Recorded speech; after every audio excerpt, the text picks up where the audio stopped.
There are places in the Upanishads that talk about um, the Niraakaratvam. So, Niraakaratvam should be understood as Shiva's presence being everywhere. Now, when you say Shiva is present everywhere, Sarvo Vai Rudraha, it's very difficult to fathom. These kind of things is very difficult to fathom. That's why Mahadeva is Achintya, inconceivable. In the Vedic verses, right, like that talk about, for example, the Kaivalya Upanishad uses the word Vibhum, means infinite. And there is Avyaktam, the unmanifested. Arupam also comes in Kaivalya Upanishad, so which means formless. When you directly translate that, it is described as formless. And likewise, you find many other Upanishads talking like this, where the Supreme is manifold, or Virupebhyo Vishwarupebhyaschavo Namo Namo, is Vishwarupa, the entire universe is his form. And Brahmanda Vyapta Deha, like the Brahmanda, the entire universe is his body at the end of the day, right? So these kind of things come into play. So how to understand this, like, so whenever this Niraakaratvam is explained, like Nirguna doesn't come very much, but Nirguna comes in the Puranas, right? So Arupam or Avyayam or Anantam and Vibhum, all these Anantam Avyayam Kavigum Samudrentam Vishwashambhuvam. In fact, Narayana Suktam uses the word Ananta and Avyaya. Ananta also comes in the Atharvashira Upanishad, interestingly. And Vibhum Arupam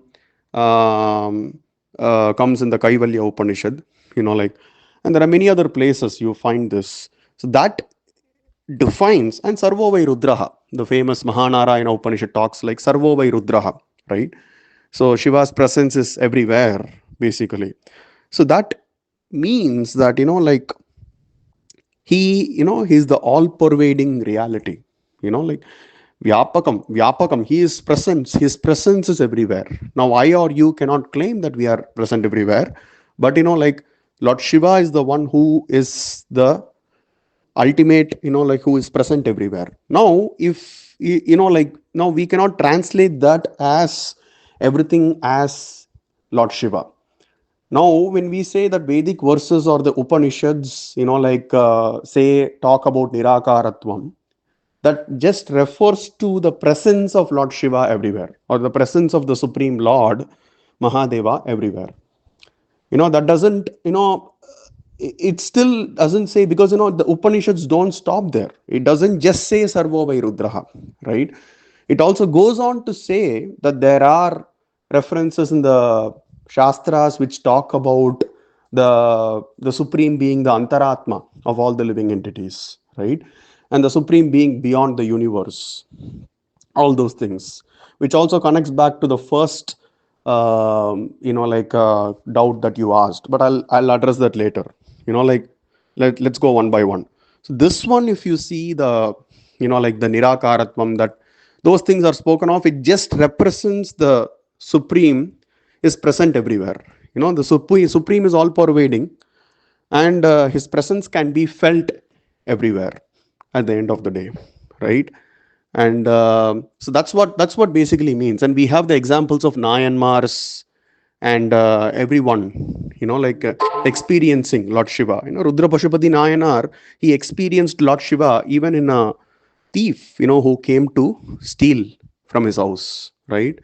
And he also experienced Lord Shiva even, like in moving water, when it was heavily raining, like, and he stepped out, and the waters were actually until his knees, and he started, like, experiencing Lord Shiva, because Lord Shiva is described as that manifestation of water. He is the manifestation of water, and he is that water manifested. He is the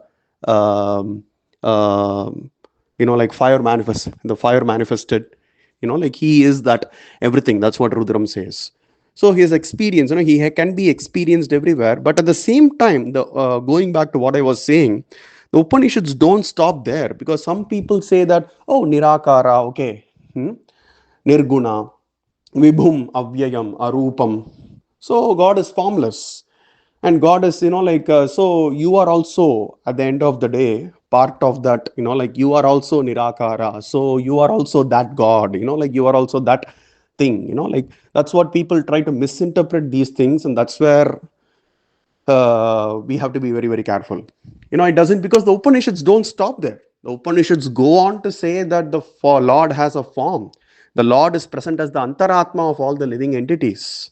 And the Lord is beyond the universe, right? Vishvadipo Rudro Maharshi, right?